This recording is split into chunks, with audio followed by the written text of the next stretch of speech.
Leo nataka niwape wanangu mkasa wa maisha ya shule ambao sitokuja kusahau maishani mwangu. Tulikuwa tuko form 3. Tumetoka zetu likizo. So unajua maisha ya boarding, ukitoka likizo pale unavoingia tu shuleni unakuta walimu siku ya kufungua hiyo hata uvute vipi wanaokufanyia inspection. Yaani uruhusiwi kwenda bwenini mpaka ukaguliwe na walimu. Sasa kuna huyo mwanangu, mimi nikakaguliwa safi, sina kitu iligo. Vitu iligo ndo kama hivyo, uruhusiwi kwenda na perfume, uruhusiwi kwenda na vyakula shule, uruhusiwi sijui kwenda na vitu ambavyo sijui radio, vyote hivyo ambavyo kuna sheria za shule zimekataza.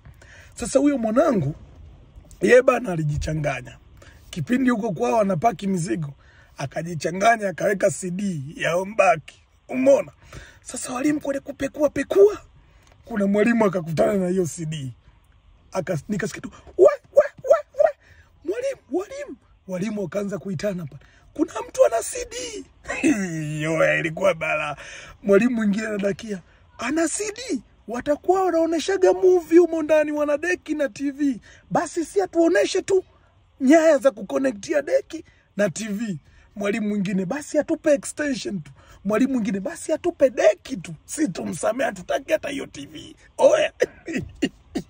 Ilikuwa kisanga. Tukaitwa sasa pale ambao tulikuwepo pale, tumekuja, unalala bweni gani?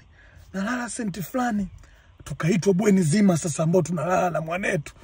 Nyie mna TV, tuambieni hiyo TV mnaiangaliaga saa ngapi na inakaa kwa nani? Mwalimu, hatuna TV. Naomba mtueleze TV iko wapi? Oya. Ilikuwa kisanga basi. Sitosahau hii siku. I say tulifumuka basi. Acha tu niwaambie ukweli. Sambamba na mkasa, kuna mwanetu mmoja, yeye alikuwa yuko form 4. Sasa yeye alikamatwa na simu. Sema yule jamaa akili zake huwa mpaka leo sijui. Najua ataiona hii video na ata comment. Alikamatwa na simu. So unajua simu uruhusiwi kwenda nazo shule. Umeona? Sasa alivyokamatwa na simu, alikamatwa na line ya simu. Akapigwa fimbo kama 3. Akaambiwa kalete mfuniko wa simu na yeye akafuata. Akapigwa tena 3. Akaambiwa leta betri, akafuata na yeye alivyokuwa akili zake.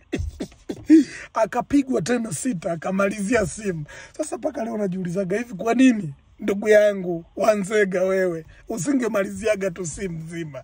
Oya, maisha ya shule yalikuwa ni kweli. Drop comment yako hapo chini, tuambie ni kitu gani hutokisahau kipindi unasoma, iwe O-level iwe advance. Wanangu wa St. Thomas Aquinas, Bishop Mosh, wanangu wa St. James Kilolo advance huko, naomba niwaone kwenye comment hapo.